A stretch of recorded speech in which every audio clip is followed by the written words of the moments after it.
Good people, good people, good people, good people.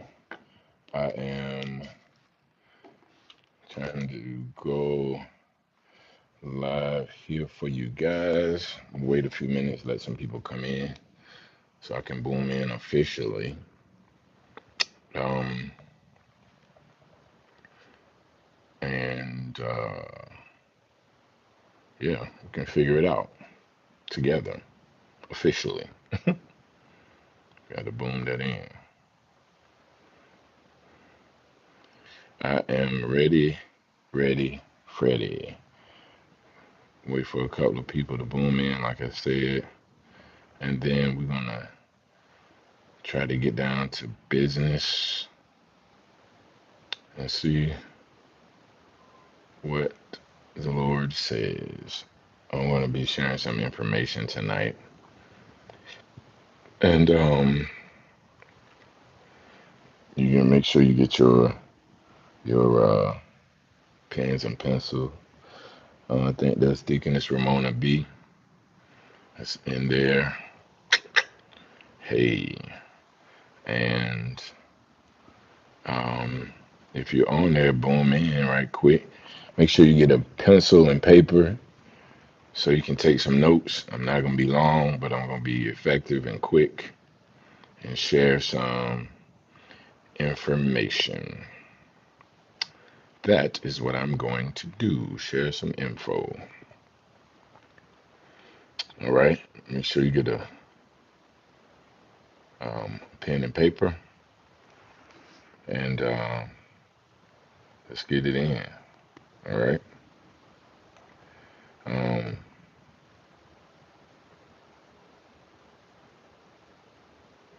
all right. Let's go. Let's go. Let's go. Let's go. Let's go. Glad to be here.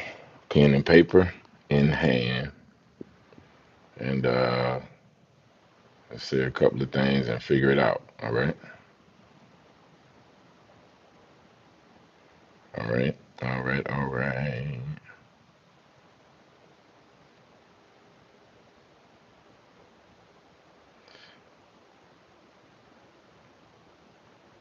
Mm-hmm. All right.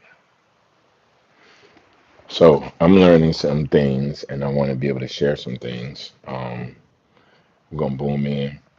I'm your host of the most, the voice of choice, Michael Lamel, coming in today hot by myself, because Pastor is it's his anniversary and he has daddy duties with the girls, one of the daughters, so one of the twins. So we're gonna excuse him tonight and get down to it ourselves. So welcome to our latest edition of TNT. Boom. And again, I'm sitting here with, as Pastor says, the great Michael Lamel, aka Mikael Lamel. I don't know how great that is, but we are sending love and warmness and hugs to Pastor Joe and his lovely wife, my sister Ashley, um, on their anniversary, and sending kudos and congratulations and love to them as they celebrate and be uh, whatever they're doing.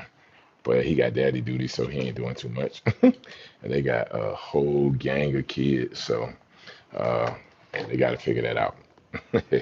And I ain't saying nothing that y'all don't know. They got a gang of kids. So the first thing that I want to encourage you all to do is to reprogram your minds about um, how we are handling our business. Um, and it's very important um, that we conduct ourselves um, with integrity, but mostly with, even also with integrity, mostly with wisdom. And that means that we have to um, learn certain things, we have to retain certain things, and then recall certain things. And implement or exercise certain things. So I'm going to share a few things tonight that I think are important, and I want you all um, um, to get you all to be able to move forward in wisdom and in confidence. That's what we truly, truly, truly need for confidence. All right. Turn to Deuteronomy 28, 12 and 13. Deuteronomy 28, 12 through 13. Deuteronomy 28, 12 through 13. All right. I'm going to read that. And again, make sure you get your pens and papers so I can share some things and you make sure you take notes. And we're not going to be very long, but I want to be efficient, all right, and specific. So the first thing that we're going to do is read Deuteronomy 28, 12 through 13. All right. Hey, I see some other people in the comments. And we have, he's saying, go to sleep. Man, I'm going to go to sleep right after this. One Sajid, I sure am. Yo, Obama, yes. I'm not him, but trust me, but peace. And Yemeni, oh, Yemen Nazri. All right, salam. If you're from Yemen, oh, yep, welcome. And peace be to you. Deuteronomy 28, 12 to 13. The Lord shall open, and I'm reading King James Version, the Lord shall open unto thee his good treasure, the heaven, to give the rain unto thy land in his season, and to bless all the work of thine hand. And thou shalt lend unto many nations, and thou shalt not borrow. And the Lord shall make thee the head and not the tail. I'm sure you've heard this scripture kind of repeated in different ways. And thou shalt be above only, and thou shalt not be beneath, if that thou hearken unto the commandments of the Lord thy God, which I command thee this day to observe and to do them. Verse 13, and the Lord shall make thee the head and not the tail, and thou shalt be above only, and thou shalt not be beneath.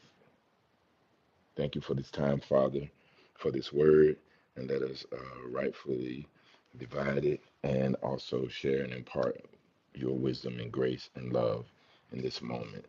Amen. So, um, we are in a society, a culture that has programmed and positioned us to be the tail, when clearly, biblically, we are to be made from the Lord, to be made the head and not the tail. This society, culture, this country is designed to keep us beneath and not above, as scripture is saying. And verse 13, a portion says, and thou shalt be above only. And so tonight I want to encourage you all to reposition yourself into your rightful position of above, right? Everything that is coming against you, standing in front of you, trying to um, convince you otherwise or create a distraction. We're calling all those things into subjection, and we are repositioning ourselves to be the head and not the tail, and above only and not beneath. All right. It's very important um, that we are intentional about this repositioning, and I'm here to encourage you to do that. One of the things that keeps us under duress and under stress is our finances. Um, we should all be having generational wealth. We should all be moving differently with regards to finances and our comfort level. But we are not. Most of us are not. And what we need to do is learn a few things of how we are operating, how we can operate differently, and in that operating differently, move differently, and start that process of repositioning ourselves to be the head and not the tail, above only, not beneath. So the first thing that I will tell you, there are many things to do and layers and things to study and learn. But the first thing that I will tell you to do, beloved, is to get a trust. All right. You should get an irrevocable trust and a revocable trust. You can have many trusts as you like, but it is very important that you get a trust. And you're going to get a trust because you want to reposition yourself to be not the target, right, of the assailant, not the target of the predator. You want to be protected. And there's a psalm that says, "He shall hide me."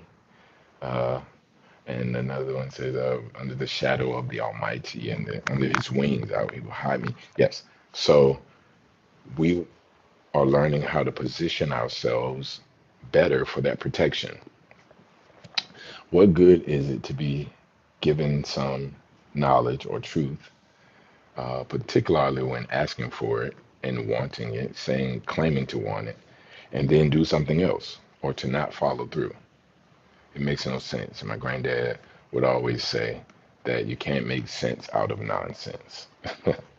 And we do not want to be nonsensical, but we want to be exercising wisdom, as I've often said. And this is going to help us move intentionally into that direction. So we want to build a trust. And I'm going to be try to be very simple tonight with a few things for your understanding, but I need everyone to charge themselves to do their due diligence. Um, and when Pastor gets back with us next week, we can follow up with this. But I told Pastor, I said, Pastor, I'm going to give you some information, but I'm not going to do it for you. I'm not. I love you. This is my bro. You know, you all know I love Pastor. That's my brother. I'm not going to do it for you because then how are you going to learn?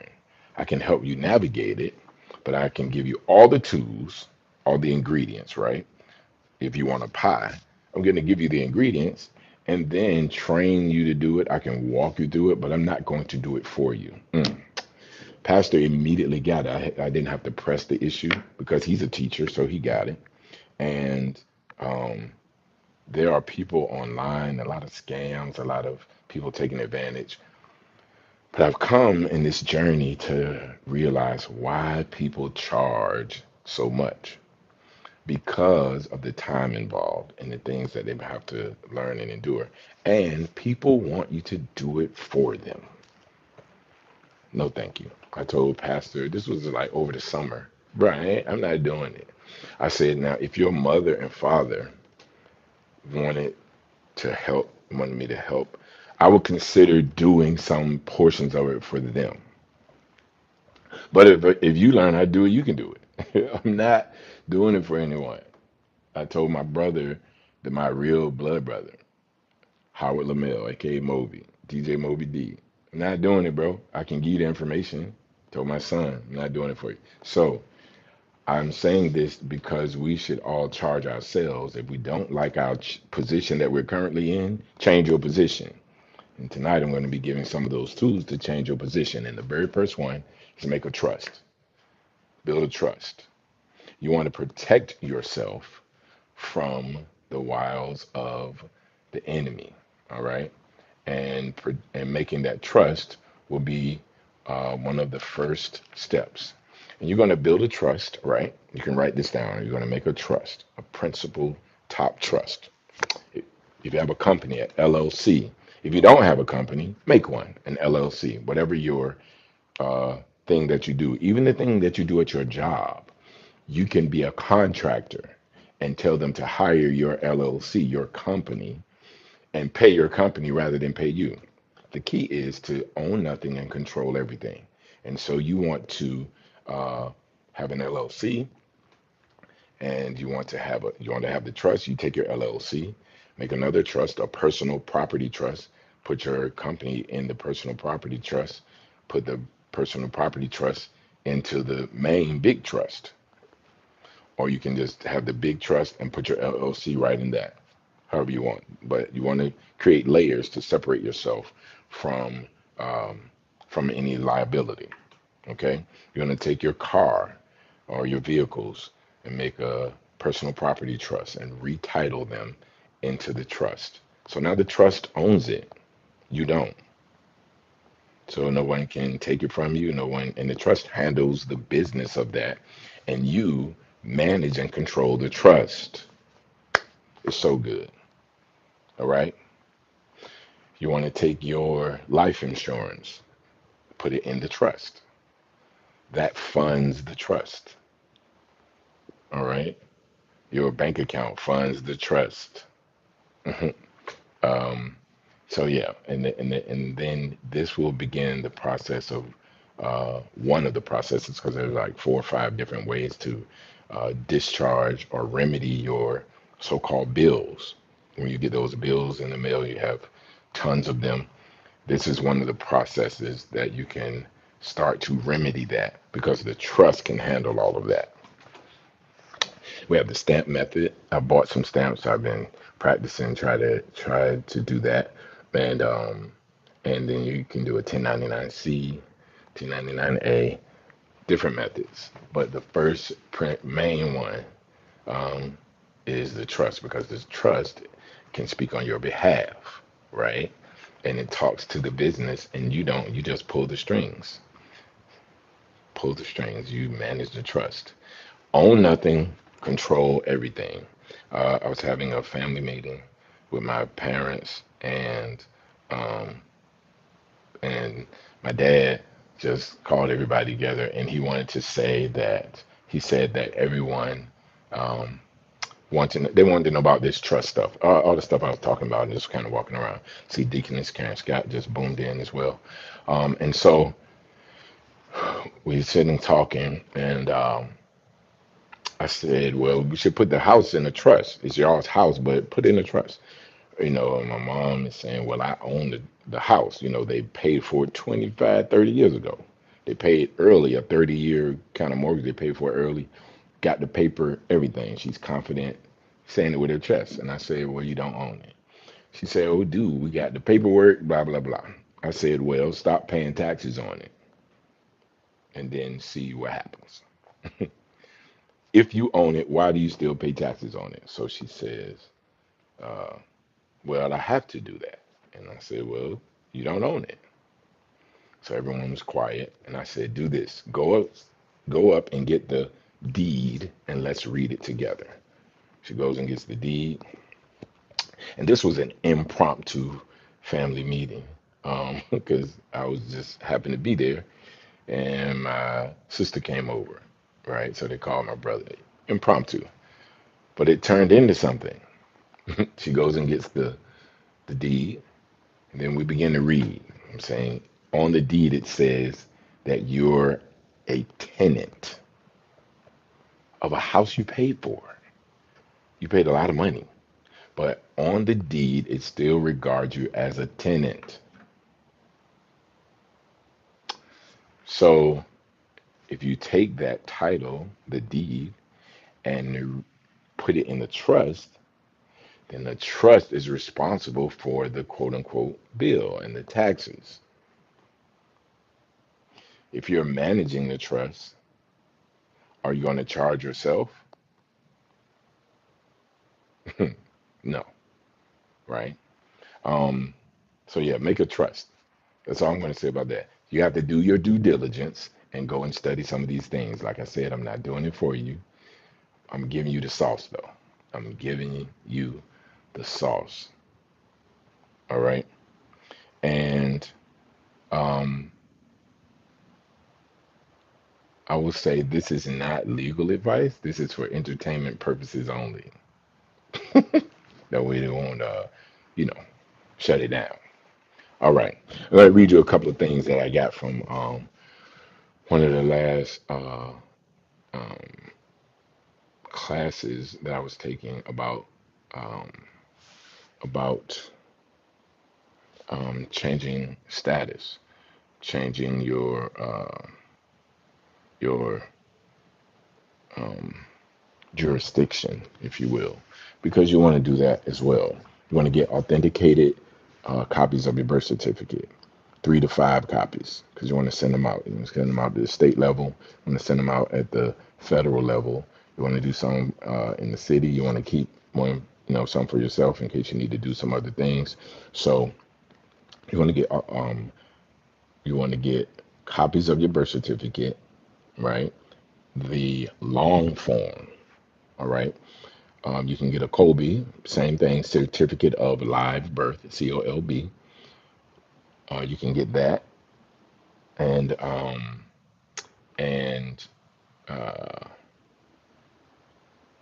you can get a long form version. You can go on um, vitalcheck.com, vitalchek.com. Hey, Clem the Gym, I see you. Vitalcheck.com, and check that out. Um, and then you will be able to um,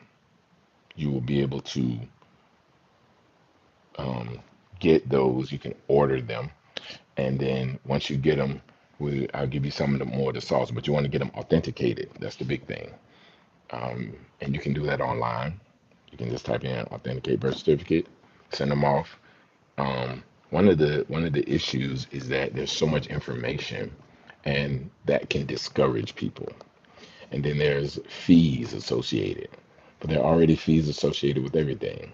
So it's kind of like how bad you want it. How intentional are you going to be about repositioning yourself, like Deuteronomy, like the scripture we reading earlier? How are you going to reposition yourself? Um, so yeah, you have to do that. Um, so you want to authenticate that birth certificate. You want to get a non-Hague country. And I'll go over some of this stuff again. Like I said at the very beginning, get a pencil and paper, take notes, and you know, over the next few weeks, we're going to be making sure to be intentional to give you more of the things. Um, you want to authenticate that birth certificate. There's a form SF 181. You want to get that form and fill it out. They're going to revise it after December 31st. And so there are going to be new methods, and they're always changing it because things are happening. People are becoming aware, waking up. So things are changing in the government also to try to it more of make you more distracted and discouraged in doing these things. So yes, SF 181 is what you are going to get, and then you want to make sure that you know how to cancel the stamp out and all that. I'll get to all that. But trust, make that trust, and get you a ministry. That's really big. Um, 508c1A. Now, there is, everyone knows about a 501c3, which is a nonprofit organization, but there is something called a 508c1A, and that is a faith-based organization. So you want to get a faith-based organization. It doesn't matter if you are a so-called Christian, if you are a Muslim, if you are Buddhist, because uh, it's not a um, in that regard a church. It is a ministry, and in this assembly, you're going to do business, right? Um, and this is Bible study, so I want to say this phrase, and then we can chat it up over the coming weeks about this phrase, uh, because I often regard the Bible as a reference book, and so we should refer to it like we do a dictionary, encyclopedia. You're looking for information, you go to the source, right? Recently, I've been regarding the Bible as a book on banking. It's a banking book, which just further perpetuates the truth of it holding all these truths. It has everything in it. Uh, just like I read from Deuteronomy about Deuteronomy 28, 12, and 13 about us being above and not below, and being um, the head and not the tail.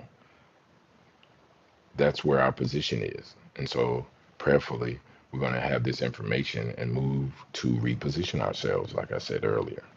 All right. Pen and paper, whatever you take notes on, take some notes. We're giving it a little bit at a time, little this, little that. But you will be putting it all together. And again, I say, not going to do it for you, but I'm here for different questions, different learning. But I'm going to be able to tell if you did your own due diligence. Like, I think it's only right that you do your own due diligence. It is very important to do that, um, so that you are learning and maintain that integrity. You get your own wisdom. All right. So I'm going to share a couple of things that I learned in these last couple of classes I took. And this is the birth certificate as a trust, as a trust. And this term is frequently used, but I've been learning that it's not a legal term, but it's used in circles, and so we know what they're talking about. The straw man, all right. And this is how it was created. So I'm going to again take notes, and I'll try to refer to the chat for questions if I can. All right. So the birth certificate as a trust. All right. In 1933, after the U.S. bankruptcy, and yes, the U.S. was bankrupt. That's how we had the fall and crash of Wall Street. Birth certificates became instruments used to create a trust or corporate entity in your name. All right.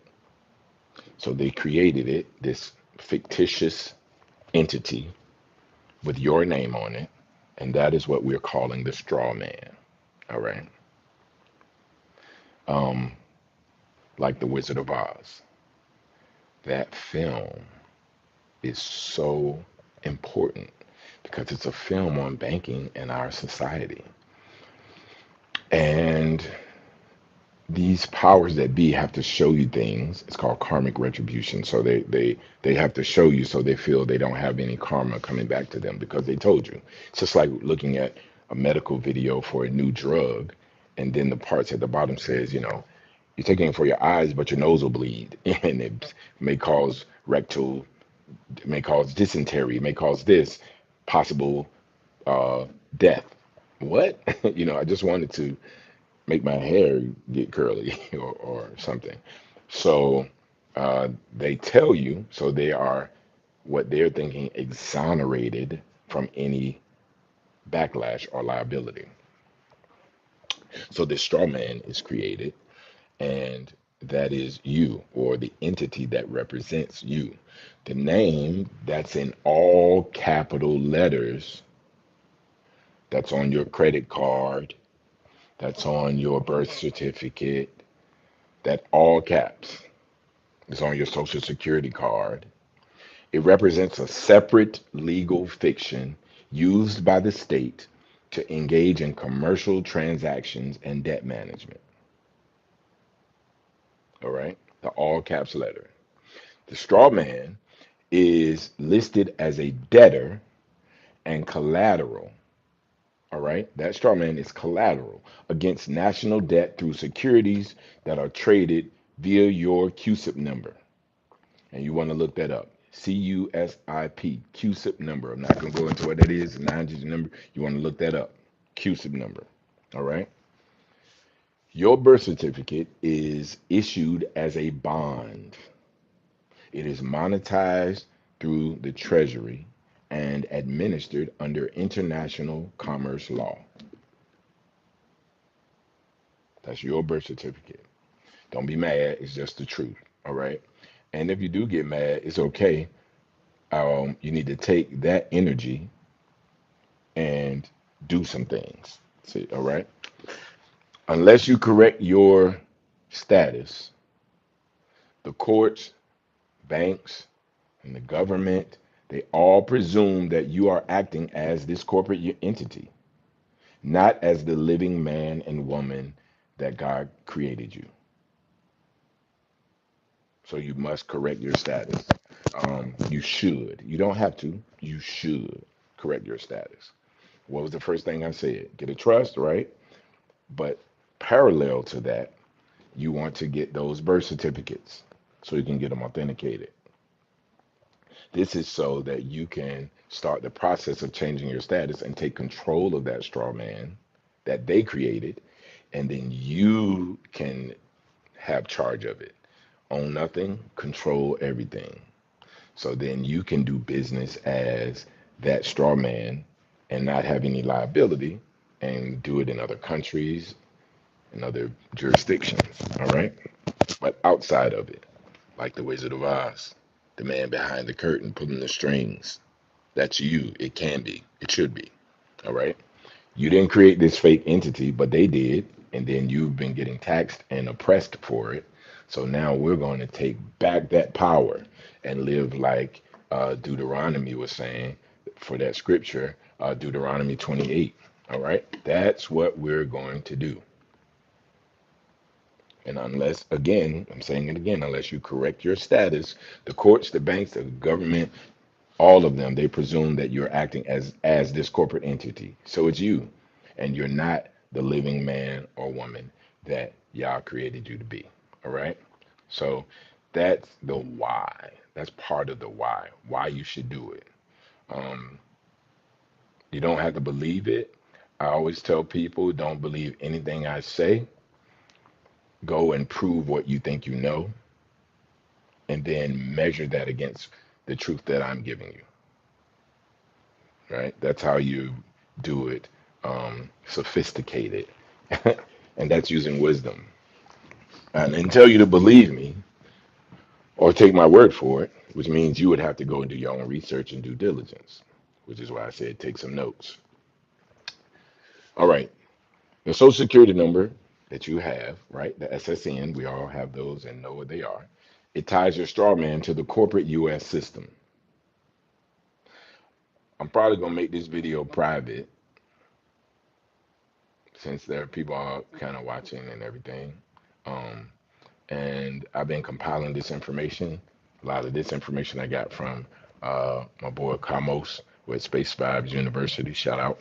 But yes, I'm going to let you all know you're gonna have to contact TNT to get the link. All right. Social Security number ties your straw man to the corporate U.S. system. It becomes your commercial tracking ID, not a benefit account. All right. Your social security number is your tracking ID for commercial activities. The Federal Reserve is a private banking cartel. Whew. Federal Reserve. Nothing federal about it. It's just a name. It's not even a part of the government. Isn't that interesting? I've said this before on TNT. So the Federal Reserve is a private banking cartel, not a government agency. It loans credit to the U.S. at interest, creating perpetual debt. The IRS was established to collect on that debt. All right. Not for infrastructure, but to pay interest to central bankers. The interest that they printed the money with and gave it to the U.S. We're working towards that interest. Every time you use your SSN, you operate as a debtor with their system. Whew, I need you to catch this. Whenever you fill out that application, whenever you go somewhere and they or go online and they say put in your social security number, your SSN, you are operating as a debtor within their system. And you're offering your life energy as collateral, trading your time for money. It's so wild, man. Yeah. So I might be thinking on these things and studying. I just have to stop sometimes and separate myself so I don't get so the top of my head don't pop off because it's so deviant the way they've structured this. But the word says it would be so, and it's giving us information to free ourselves. So here we go. Without status correction, your labor is taxed. Your property is licensed and your identity is commercialized, keeping you enslaved in a silent system of economic servitude. Anybody don't want to be in servitude anymore? You can raise your hand in the chat. Yeah, I don't want to be in it no more. I really don't. Um, so I can't take it. I really, really, really can't take it. Um, and I hope that you all can't either. All right. So going to the next part. Uh, so this is maritime and admiralty law. Um, so maritime admiralty law governs commerce and international trade on water, not land, but it has silently replaced common law in U.S. courts. Maritime and admiralty law has replaced common law in U.S. courts. In this system, people are seen as vessels lost at sea, abandoned by their living status, and claimed by the state as property. I need you all to fact check all of this. It's very, very important. The all caps straw man name represents a commercial vessel subject to maritime rules, fines, bonds, and contractual liability. Courtrooms reflect this with terms like dock, like docket, bench, bar. These are all naval and trade based symbols and terms. Very interesting. All right. Um, the judge in your court case is actually a banker. The person in charge of the whole situation that has the most authority in a courtroom is the clerk. If you notice, the clerk tells the judge when to proceed or when to stop. Everything has to be recorded into the ledger. So this is a whole banking situation. It has to be recorded inside a book. And usually the judge has to ask permission to the clerk about what to do next. Can we go on? Do we stop? What's next on the dock it? Dock it. Everything is has so many symbols and they've changed so many words and it's very undermining. And yeah, I don't like it, but it's just the truth of the matter, unfortunately. So I'm gonna go over a few words. I just did a post actually about that um, and word spells. Um, like mortgage. Mortgage is a death pledge. MORT for like mortuary or the morgue. That's a death. It means death. Engage means pledge. Mortgage. Death pledge. Government. We've gone over this before. Control, govern, control. MENT is mind. Control of the mind. Control your mind. Government. Understand. When you say, oh, yeah, I understand, I understand. The judge in a court case asks you, do you understand? And you should say, no, judge, or you don't answer that and keep it moving to your direction. Understand, to stand beneath authority. That's what that means. That term means. We know we go over this in TNT all the time. Life and death is in the power of the tongue, how your words matter, being intentional about what you're speaking. But the English language, as we've also said, is a spell casting language designed specifically to empower the enemy. So crazy. So we have to just have this wisdom, retain it, be able to recall it. That's your responsibility.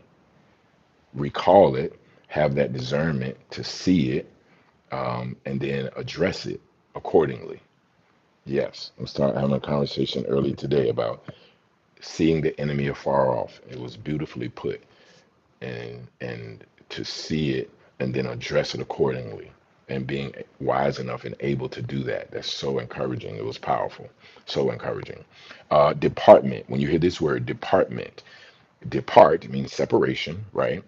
And meant, as we've said, of the mind. Separation of the mind. Department. Department of Motor Vehicles. Department of Defense. Department of Justice.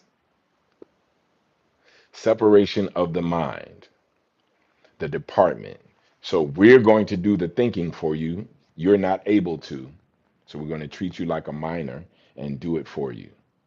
Department. Submission. That word, sub, uh, is yielding or under. Authority, mission, authority, submission, yield to authority. All right. Patient is one who suffers. So, one who suffers is a patient. That's what the word means. But the word tells us to let patience have her perfect work. Deaconess Karen sent me a text, and we were talking about suffering well. She had that scripture. You can put that scripture in the chat, Deaconess Karen Scott, if you still here, if you would, about suffering well. So let patience have her perfect work, that ye may be entire, wanting nothing. That's in James. Count it all joy when ye fall into divers or different temptations, knowing this, that the trying of your faith worketh patience. So your faith will be tried. You don't know what's coming. You can't see it, but you're trusting him. All right. And you don't know the trying of your faith worketh patience. You will be suffering because in your mind, you don't know what's happening. You don't know what's coming. So you want to cry out. You want to bemoan that. Oh my Lord, it's so heavy. Let patience have her perfect work. So patient is one who suffers. And disease or dis-ease is lack of ease or harmony. When you have a disease in your body, it is literally your body not having ease or harmony between your cells like you were designed to have. All right. Dis-ease. So, all right, there's a little break for those words, and we'll get back to it. So, trading with the Enemy Act. Getting back to that status and why you should correct it. The Trading with the Enemy Act, or TWEA, was passed in 1917. You should write this down, look it up. To regulate foreign enemies during wartime. All right. In 1933, President Franklin D. Roosevelt amended the TWEA. He amended it under Executive Order 6102 to apply it domestically to the American people. Franklin D. Roosevelt. In school, they used to tell us he was so great of a president. Under this amendment that he made, all U.S. citizens were legally designated as enemies of the state in a national economic emergency. Remember, I said earlier that this was the crash of Wall Street, the Great Depression, as they called it, all orchestrated.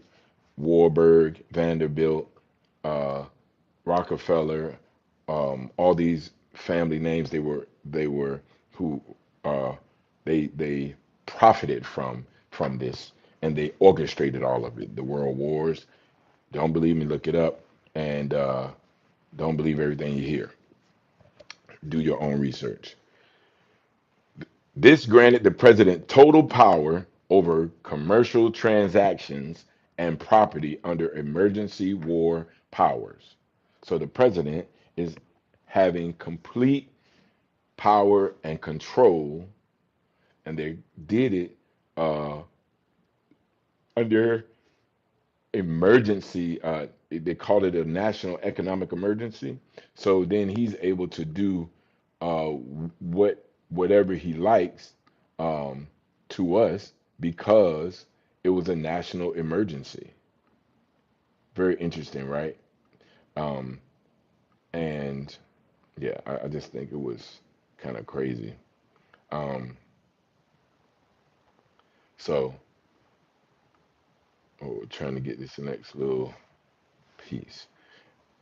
Any questions? And Deaconess Karen Scott said she's looking it up. Thank you so much for looking it up. Appreciate that. Appreciate it.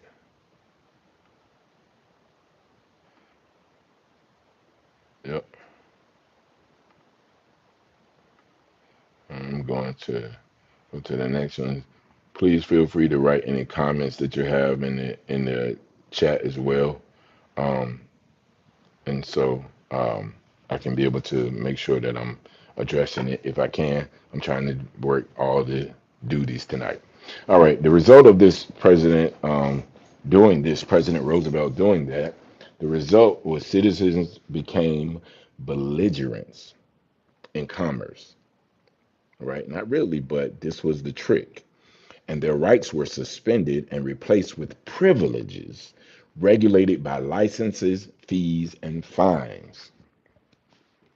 So in that one moment, you became an enemy of the state. You became an enemy of the state. Citizens became belligerents, quote unquote belligerents, and were able to be fined and licenses imposed and privileges, not rights. You have privileges, just like uh, the right to travel, but the privilege to drive. We'll get to that. I'll get that. I'll leave you all with that at the end. Executive Orders 2040 and 12919, perpetual national emergency. Now, this should really, really get your goat. All right. Executive Order 2040 in 1933 by Federal Franklin D. Roosevelt extended the national emergency indefinitely. Figure that out. Enforcing commercial law under the guise of economic recovery. The order declared all citizens to be subjects of the emergency and placed commerce, banking, and personal property under executive control. That's when they start taxing you.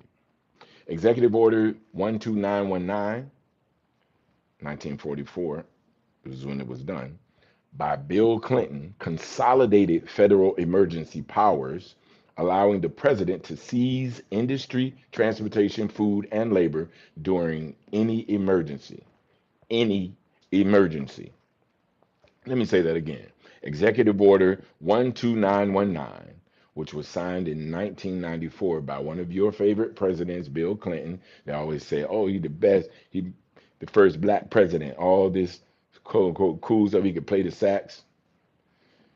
He signed it. It consolidated federal emergency powers for the president, allowing the president to seize industry, transportation, food, and labor during any emergency. Right now, they're saying we have an emergency, right?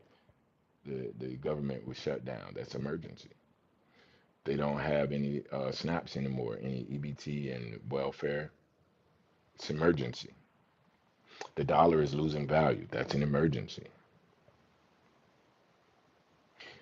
The president is a felon who has indictments on the table. That's an emergency. Everything's an emergency. Any emergency, he can do that. These orders have never been repealed. Thank you, Bill Clinton.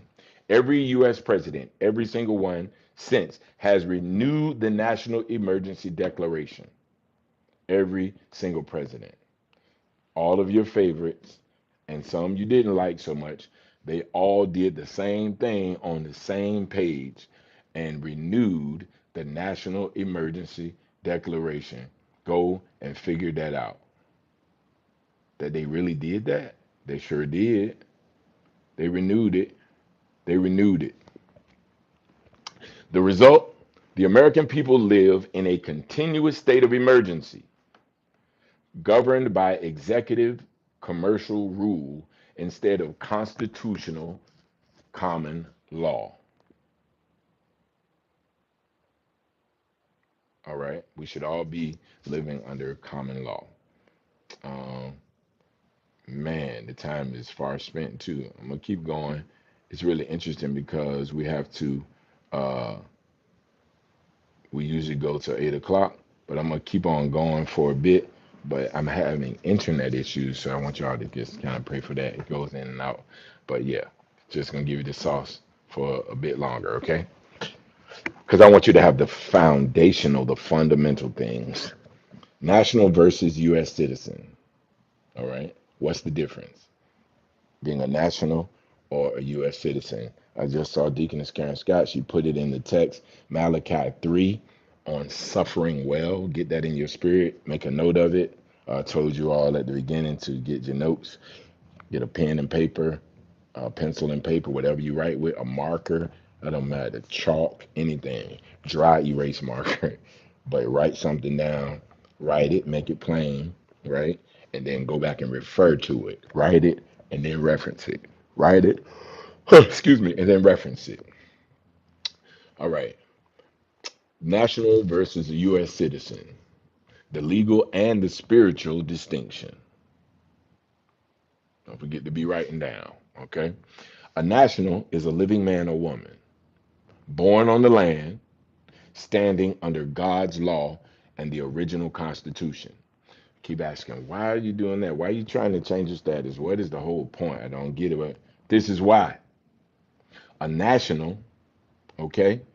A national is a living man or woman born on the land, standing under God's law and the original Constitution. A U.S. citizen is a legal fiction. That's what everybody is. All y'all are U.S. citizens.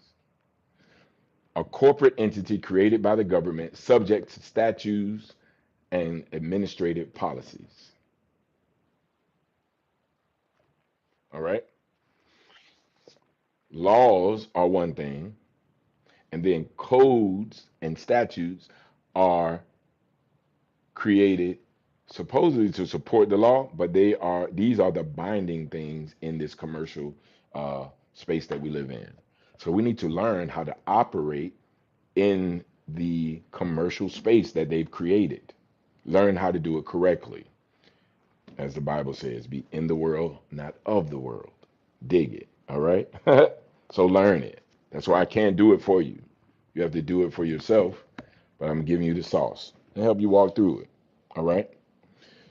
Um,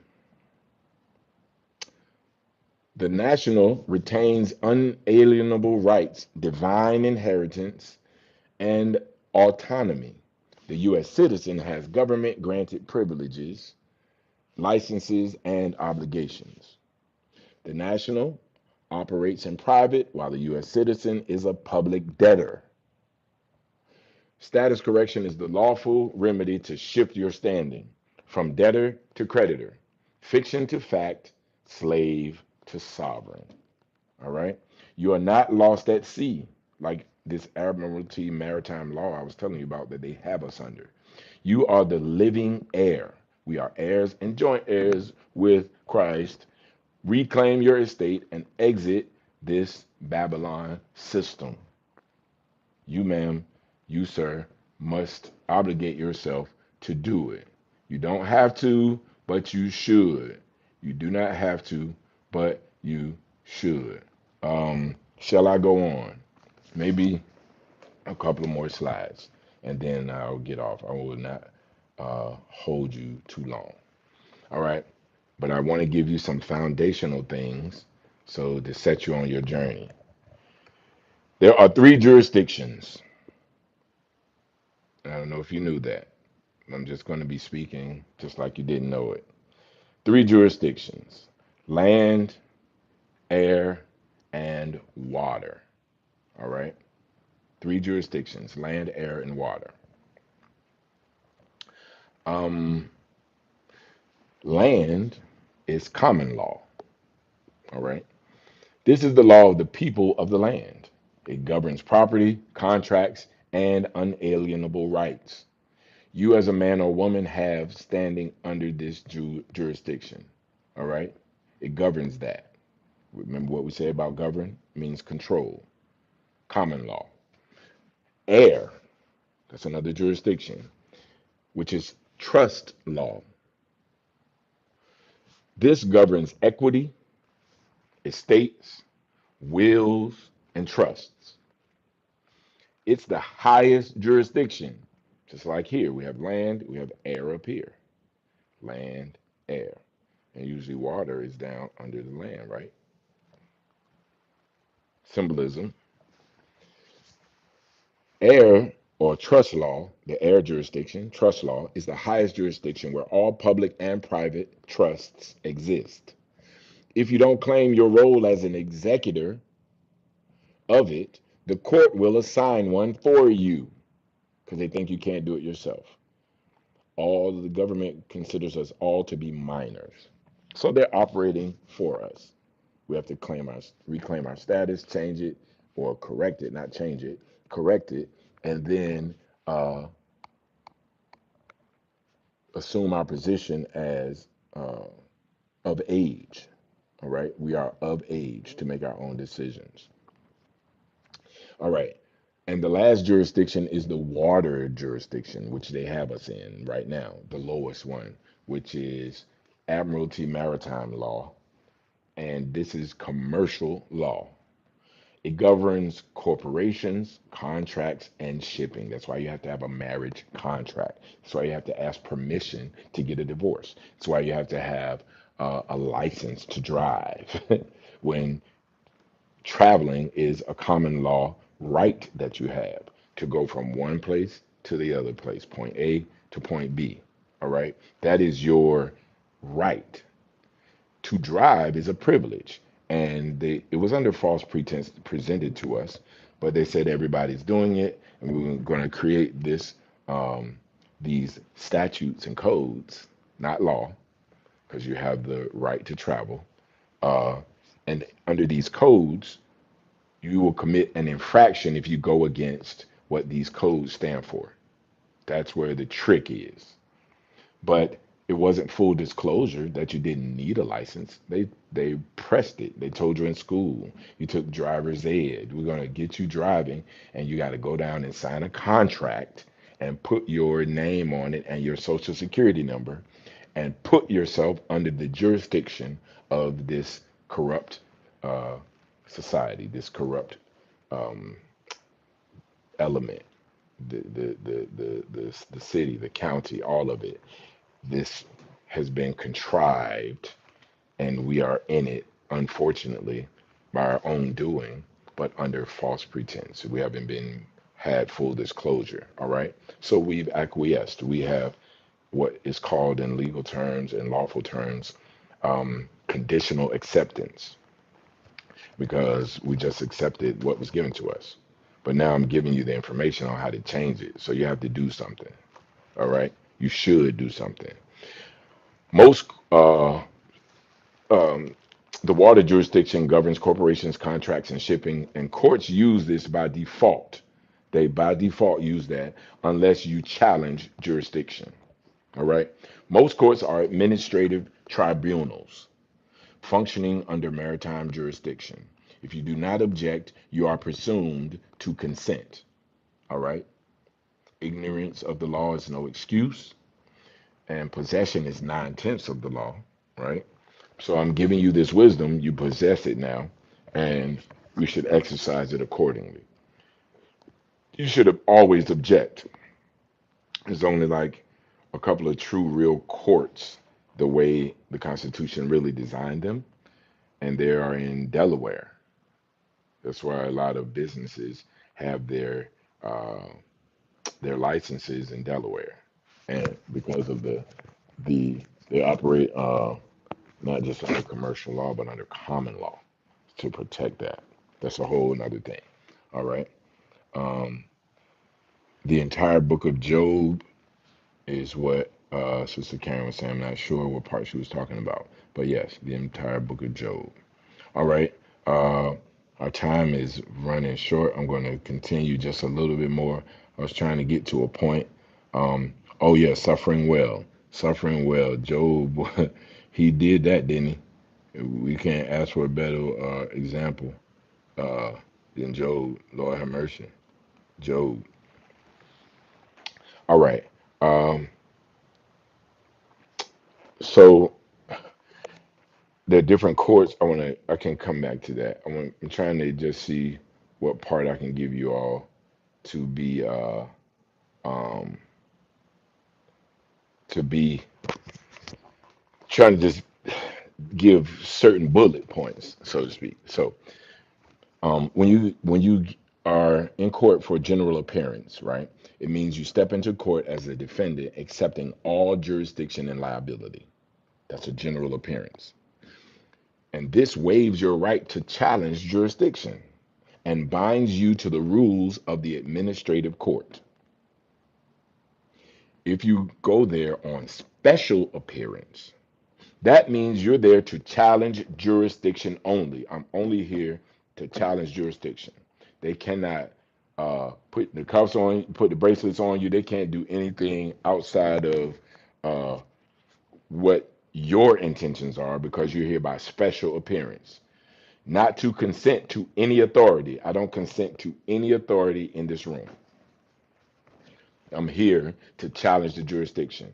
And you do that with the judge only. You don't even have to talk to anybody else except the court when you tell them to record what it is you're saying, make sure it's recorded in the ledger, or to present evidence on your own behalf, which you should always do.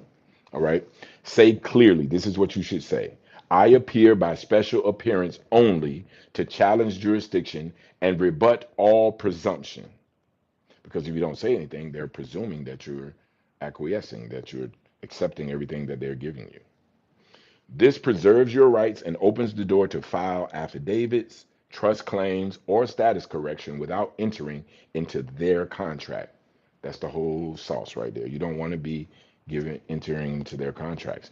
Never, ever, ever say, I am the defendant. That's the trap. Always separate yourself, all right, from the fiction, all caps name. You want to be separate from that. That's not you. That's the entity that they created, as I said earlier. They created that entity with their birth certificate and your account number and made all of that and didn't tell your parents. They didn't tell you. You was a baby. They just made it. And then you end up having to be under it. That just ain't fair. It's just not fair. All right. Now watch this. Dig this. The first thing that I said on the live tonight that you had to do was create a trust. You can Google it, how to create a trust. You can call somebody, get a lawyer. There's people that can do a trust. Um, I've done some. I've been practicing on it, uh, and so I ain't gonna tell y'all to call me. Don't do that. I could walk you through it though, but I'm still learning some things. But I'm pretty. I'm got some knowledge on it. But you got to get yours. All right. Everyone is to be judged accordingly, separate. So yes, I'm here to help you, but you got to get it. That's why I said get some pen and paper. Every courtroom functions as a private trust. Court is a trust. The judge, the prosecutor, and you. All right. The judge is the trustee, who is the administrator of the trust. The prosecutor, right, is the beneficiary. They're all in bed together. They wants to claim the trust for the state. You are the executor or the debtor. That's the only two positions you can play. Most of the time, you're the debtor, unless you declare otherwise, right? And if you do not claim your role as executor of the estate, the court will assume automatically that you are the debtor, which is the liable party by default. This flips the trust against you. The judge acts on behalf of the beneficiary or the state and moves the estate assets, which is the fines and the fees and the labor, into their control. I have had friends that go to court for child support, and it says the state versus so and so and so. The mother would say, "Hey, he's a good dude. He been paying me. I don't even need the money. I got a good job over here. We are cordial. We still work together. Co-parent. It's awesome. I don't want him being taxed like this." The court says, "The heck with that. We're gonna do this anyway until we see fit." And it's the state versus that man. This is why, because it's a trust, and they're gonna get that money. And I will tell you that child support is fraud. I've been studying on how to repeal that. So, yeah, you got to learn how to do that. Um, so the way to do this is in the court case is declare your status as the living man. You are the executor of the estate, and you challenge any assumption of benefit or fiduciary duty because you want to be the fiduciary. You are in charge. You're the executor. This is my trust. I am in charge of the straw man part of it and this part of that entity you all created. I'm running the show, but I'm not liable for the show. And it's all a show. The Wizard of Oz. It's a movie about banking. They tell you the whole secrets right there. And you're the straw man. Yep. And what the straw man always saying in the movie? If I only had a man. So they consider the government, these people, this entity out here, considers that you don't have a brain, so you're not going to do the work. So they're going to assume it for you and put you under duress. Watch The Wizard of Oz. It's so crazy. Emerald City, where all the money is, the bank and the big bank is green money. And the yellow brick road, the gold is going to it. But the gold is holding you up. That's where the real power and wealth is. But you walk on that to go to the fake jump. It's leading you to it. That's the answer. It's not backed by anything. That green city. Man. So the first thing you need is Exhibit a jurisdiction challenge affidavit. All right. Exhibit A is your formal affidavit to challenge the court's jurisdiction.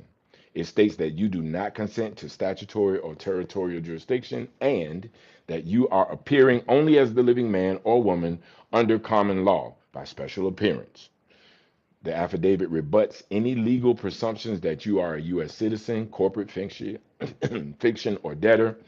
Who have been talking a long time, need to chill out. Once filed with the clerk and served properly, this document puts the court on legal notice. It must be signed, autographed, notarized, and include a certificate of service to be valid.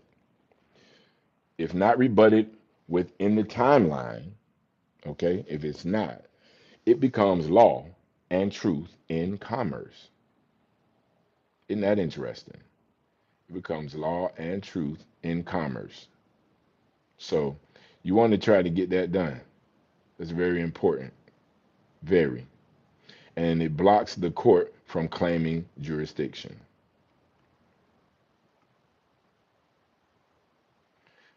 All right. I think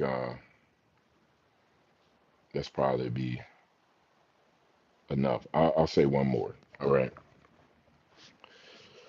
Um, so when you get all your documents together, and I'll be going over that over the next few TNTs. All right. You get that affidavit. Your first move is to notarize and record your documents at the county recorder's office.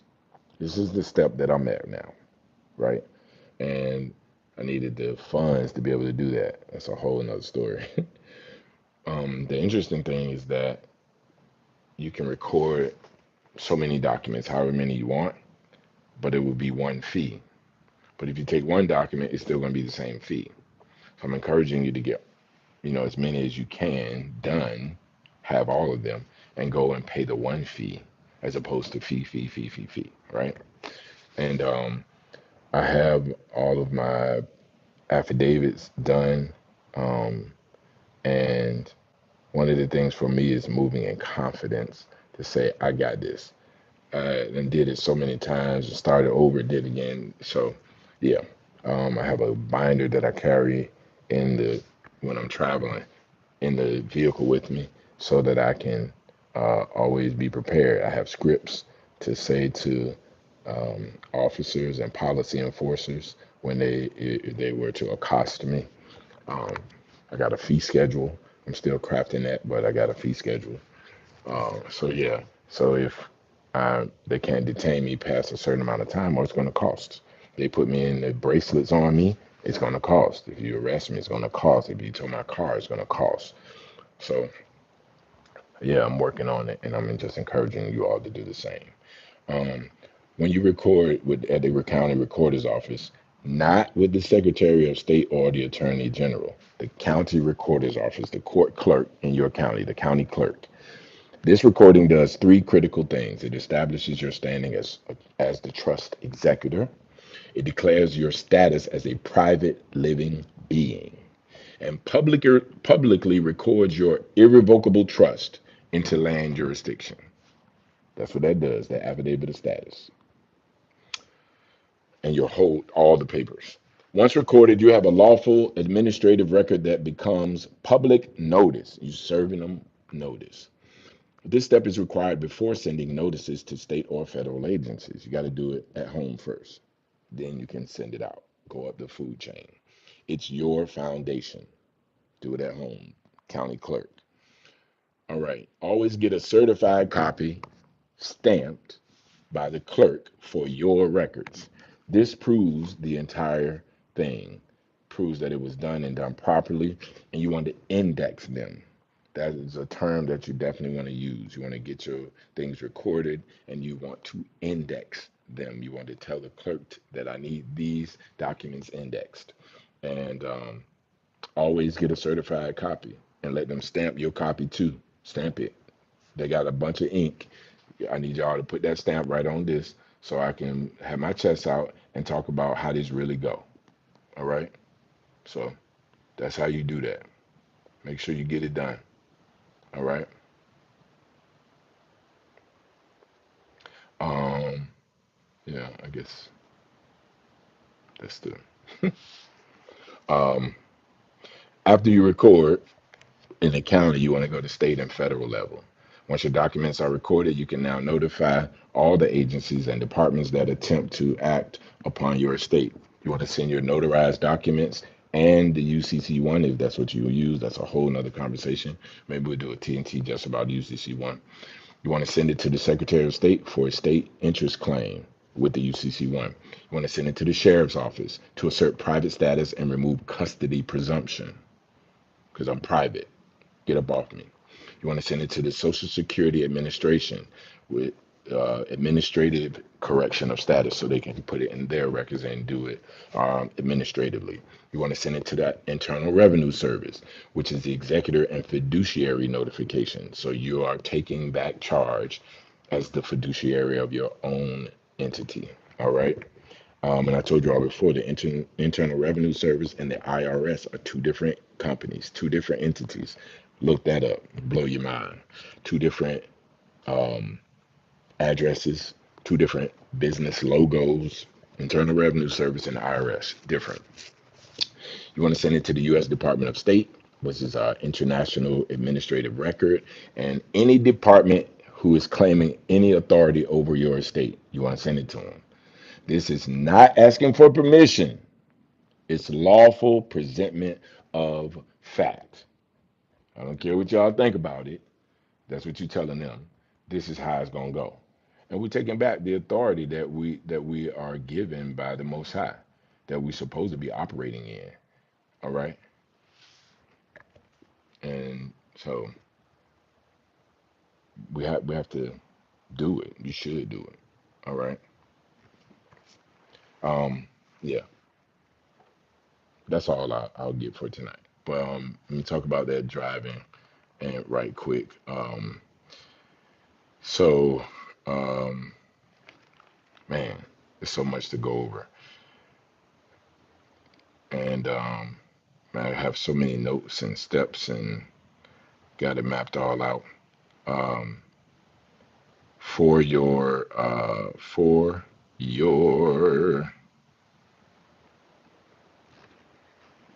um, driving and traveling, right? 18 USC Section 31. Look that up. Let's go over what a motor vehicle really means, what it means in federal law. Motor vehicle, all right? 18 USC Section 31, all right? The statute says, and it says this right there in plain English, under 18 USC Section 31, a motor vehicle is any powered vehicle, use anything powered used for commercial purposes on the highway. Commercial purposes on the highway to carry people or property for compensation or hire. The statute also defines used for commercial purposes. So it's telling you what it is. A motor vehicle um, is anything powered used for commercial purposes on the highways to carry people or property for compensation or hire. So if you're a DoorDash driver, Uber driver, yes, you're in a motor vehicle. But if you're traveling from point A to point B, then you are just traveling and you're in an automobile or a car. So that thing you're using becomes a motor vehicle. When you first go, you go into the car lot, and then they show you, and you doing the paperwork. It's an automobile. By the time you get the DMV, get the title and stuff, it's a motor vehicle. And that process have put you right under their jurisdiction. All right. This federal chapter targets commerce. If you're not for hire, uh, you are outside that definition. If you're not for hire, for this chapter of the Federal Criminal Code, supporters of private travel, which we all are, truthfully, point to Section 31 to argue um, traffic enforcement, which presumes commerce that isn't there.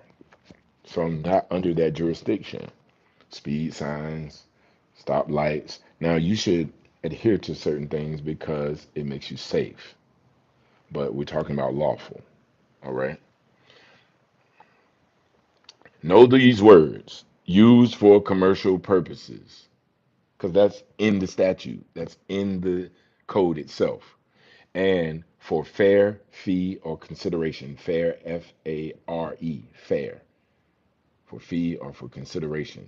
Learn those words, because if you're not driving doing those things, then what you're doing is traveling. Um, this definition lives inside Title 18, Chapter 2. All right, crimes against aircraft and motor vehicles. States often use broader definitions for their traffic codes because they want to get you in a mess. And courts rely on those in day-to-day tickets, the broader things that individual states do. All right.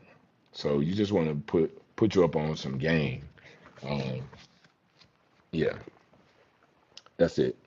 And when you sign your name, you always want to sign or autograph it and put UCC 1-308 without prejudice or all rights reserved or without consent, right?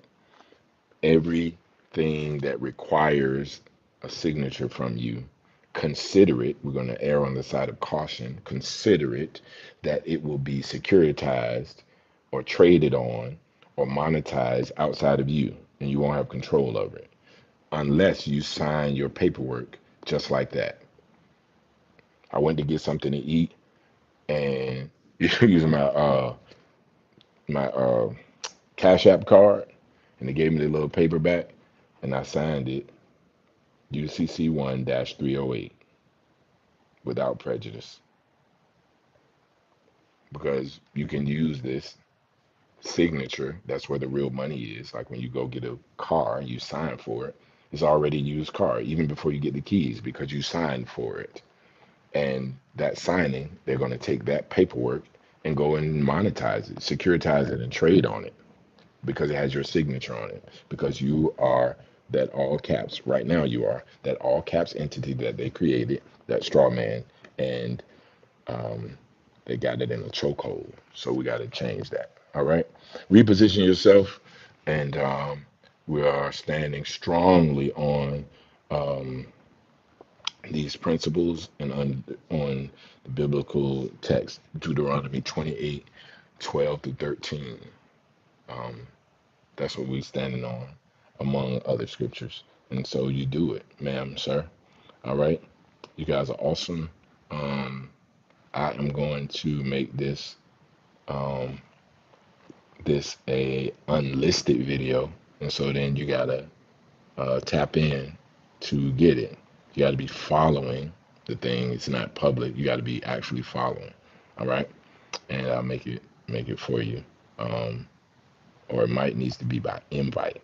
All right. If you go on TNT on Instagram and shoot a message there, I'll send you the link. All right. That's how you do that. So that people that don't know me or whatever, not giving out my information.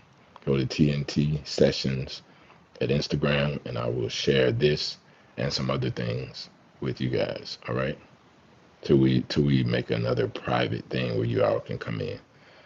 All right, I will talk to you all soon. Um, my faith-based organization is called Cheerful Giver Ministries. I'm based on the scriptures, 2 Corinthians 9 and 7, about being a cheerful giver. So anything you want to donate or give is tax. You can write it off on taxes. And I'm encouraging all of you to make your 508c1a faith-based organization and then pour into it from all of the things that you make. Okay? Yes. Yes. All right. And then next week we're going to be talking about Thanksgiving. And yeah. But I don't want to disrupt you all's thing. Clem and Jim, love you, man. Thank you. You too. And you all be safe. We're going to boom out. Remember, always take notes, refer to them, retain them, recall them, and enforce them. All right. Love you guys. Move in wisdom. We out. Boom. Ah.